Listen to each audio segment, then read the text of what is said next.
Hey there, everybody. Welcome to another episode of the Wealth Building for Dummies podcast. My name is Kyle Demian. We've got Renji Matthew here with us as well. And we're going to be talking about today some recent news that has come out of the recent GOP debate where Nikki Haley and Governor Ron DeSantis have started talking about changing the retirement age for Americans who are now in their 20s and potentially bumping it back to being in the 70s or maybe even into the 80s, which is crazy. But before we kind of dive into that, Renji, good afternoon. How are you doing today? Good. Can't complain. Good. That's About good you? to hear. I'm doing well. Thanks for asking. Um, so I showed you this article and we were going to kind of dive into it. But yeah, what they're starting to talk about is the deficits that these different government programs are running into and how, as I pull it up here, um, for those in their 20s coming into the system, they want to change the retirement age so that it matches life expectancy. So give me your takes on this as you kind of pulled it up and started looking at it, through the article with me. What are your initial thoughts on this? Initially, what I was thinking was, how much can you trust the government to follow through with what they say, right? Even this, like, what this makes me think is if they're trying to change age to 70 or 80, that means their Social Security is suffering in the sense where, you know, uh, the thoughts that we've had growing up is Social Security going to be around by the time we're in our 60s and stuff? It's sounding more, it seems more real because that's what makes me think the only reason they're trying to extend it because they don't have enough money to fund Social Security by the time a lot of these people get to that age.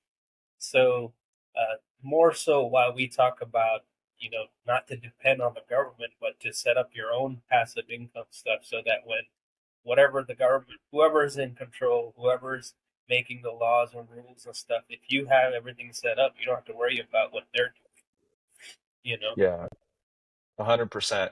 Yeah, for our parents and our grandparents, they were able to rely upon like a three-legged stool for retirement, right? Their personal savings was one of the legs, Social Security was the second one, and then the third one was pensions.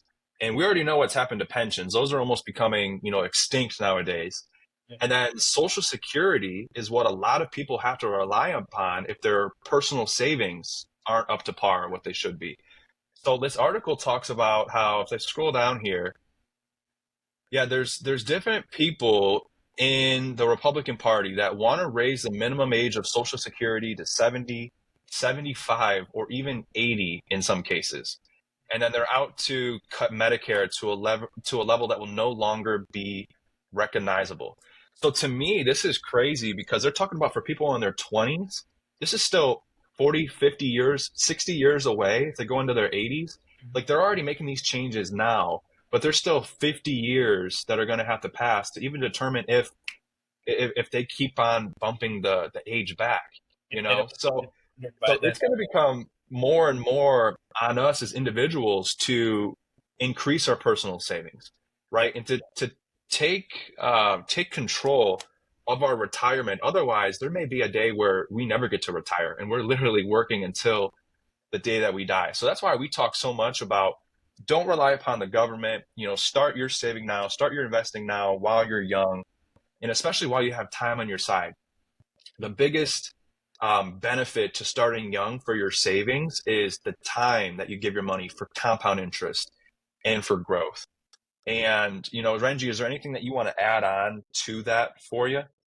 Yeah, no, like you said, it's all about doing your own research to figure out what you want to do to set yourself up with passive income, so you don't have to worry about government making changes, or it doesn't have to be dependent on others instead of you depending on your own skill and stuff like that too.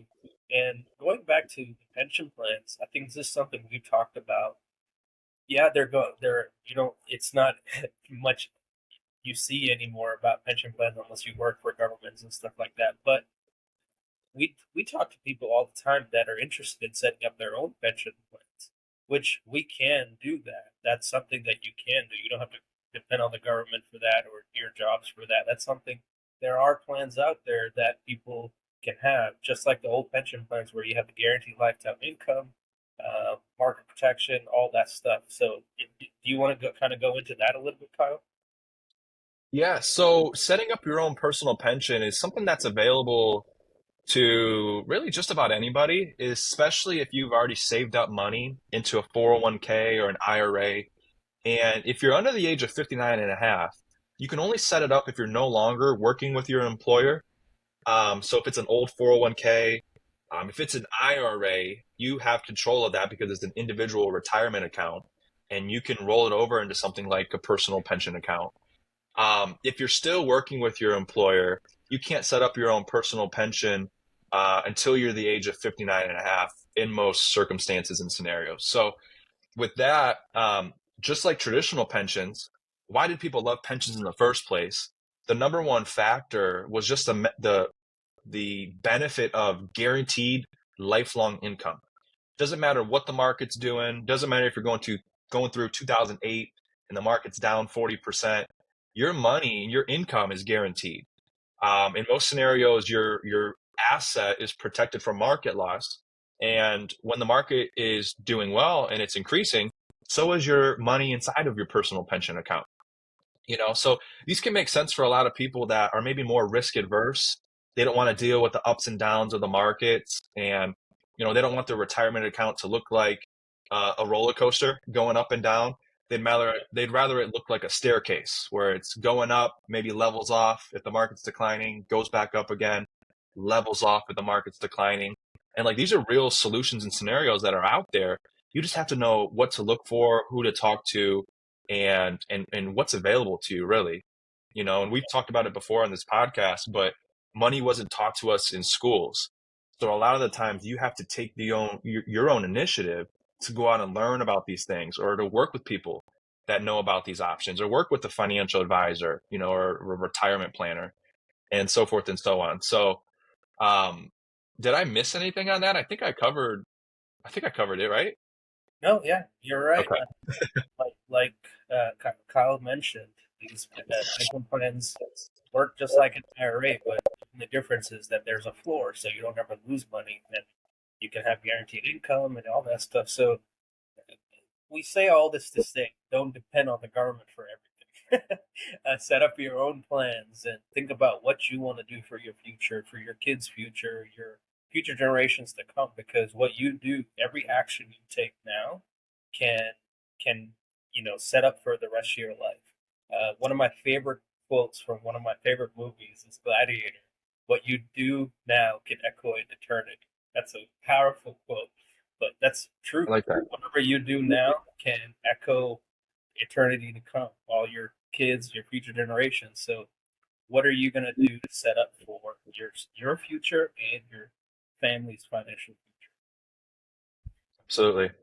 And relying upon the government doesn't sound like a great financial plan. You can do it, but it's not.